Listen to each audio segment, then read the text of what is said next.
Hey guys, it's Paradise, and in this one we're diving into all of the new armor sets, weapons, and skills that have dropped in Title Update 1 for Monster Hunter Wilds. We've got some incredible new monsters to farm, brand new skills, interesting set bonuses, and some seriously stylish new weapons, so your current mix sets just might get shaken up.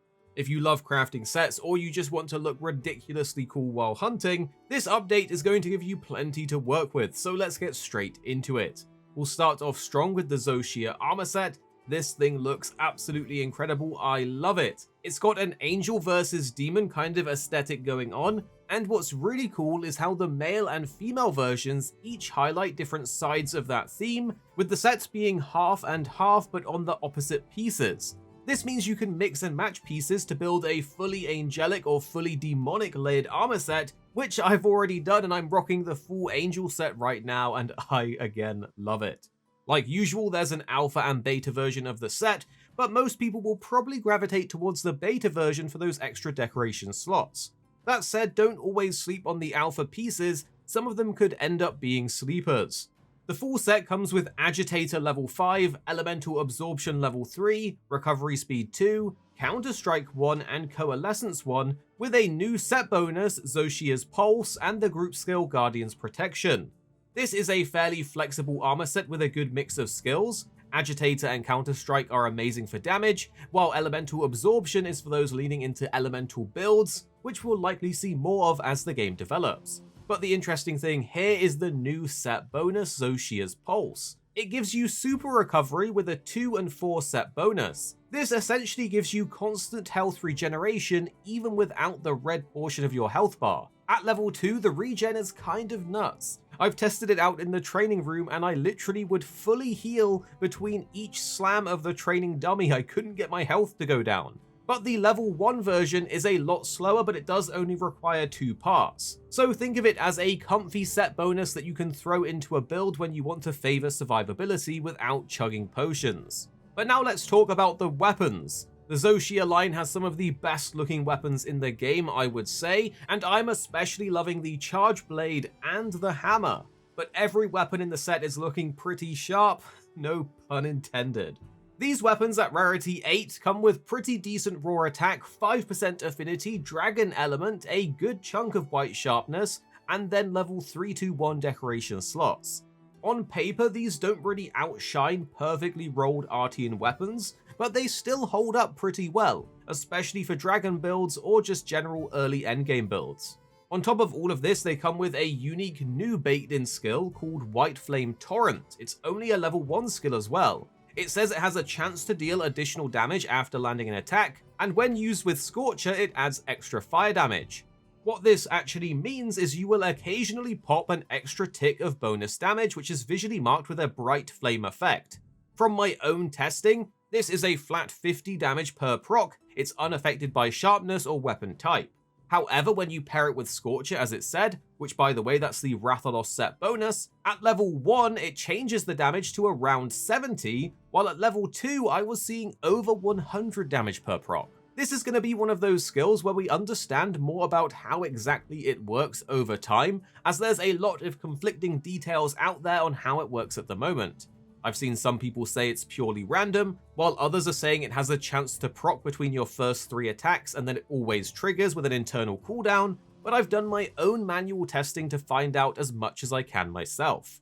From my own testing, it does seem fairly random. Sometimes I got it back to back, so I'm not too sure about an internal cooldown, maybe it's a different cooldown on set moves and not others, and sometimes you can get nothing for a few hits, even up to 4 hits in a row. So it might even have different trigger rates for different attacks or weapons. It seems like some attacks don't proc it, but it's just hard to test. Fast-hitting weapons like the Dual Blades are possibly going to benefit more from a skill like this, since they have those lower motion values but much faster hitting attacks, so they attack more often, thus proccing it more often. I think if this skill was a decoration, it would be insane. But as it currently stands, I think it's pretty okay overall. With perfectly rolled Artian weapons being top tier still, I think this has a place for those that cannot achieve perfect rolls, as it is a massive grind. But next up we've got our bubbly friend Mizu returning with another cool looking armor set. Personally, I think it looks amazing on female characters, while on male characters, I'm not too sure, but it does have some style. The beta armor set includes Constitution level 3, Burst level 3, Evade Window level 2, Aquatic or Oil Silk Mobility level 2, Evade Extender 1, the new set bonus skill Mizu's Prowess, and the Alluring Pelt group skill. This set's built around dodging and stamina efficiency, which fits Mizu's theme perfectly. The set bonus is very interesting too, as it is something new, or in fact returning from older games. The 2-piece bonus will prevent you from getting major Bubble Blight, and will buff your evasion when you have minor Bubble Blight. But then the 4-piece bonus gives you the same effects, but lets you trigger Bubble Blight on yourself after evading 3 times. So basically, you can activate Bubble Blight yourself automatically and gain those evasion buffs from it. You just have to evade 3 times, which gives you a 30-second Bubble Blight buff. But you cannot reapply this buff until it ends, so you cannot keep perfect uptime on it.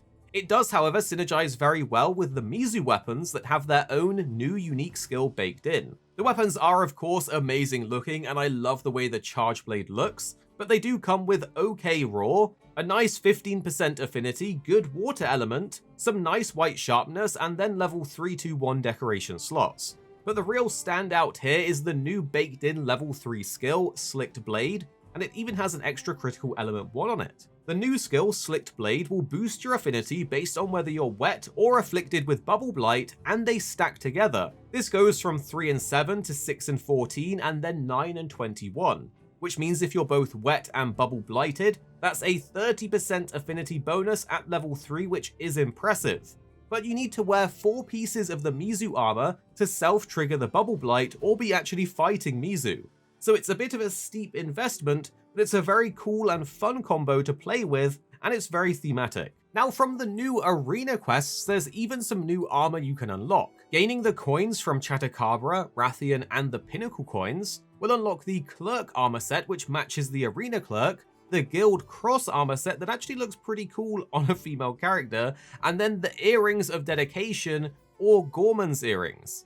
What's interesting about all of these pieces is that they share a new group skill called Glory's Favor Luck. This gives you increased rewards at the end of a hunt, making it potentially good for a farming set. So it's pretty cool that the arena added a few new things as well. So that's everything on the new armor sets and weapons in Title Update 1.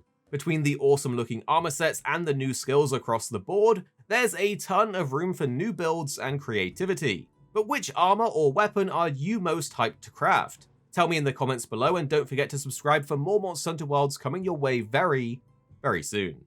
Here at Arekkz Gaming, we're 2 friends who love to play games. You have me, Paradise, as well as 26. Our goal is to keep the videos as concise as possible by cutting out any of the fluff and focusing on what really matters with high quality videos. So make sure you're subscribed down below for more videos on your favorite games coming very, very soon.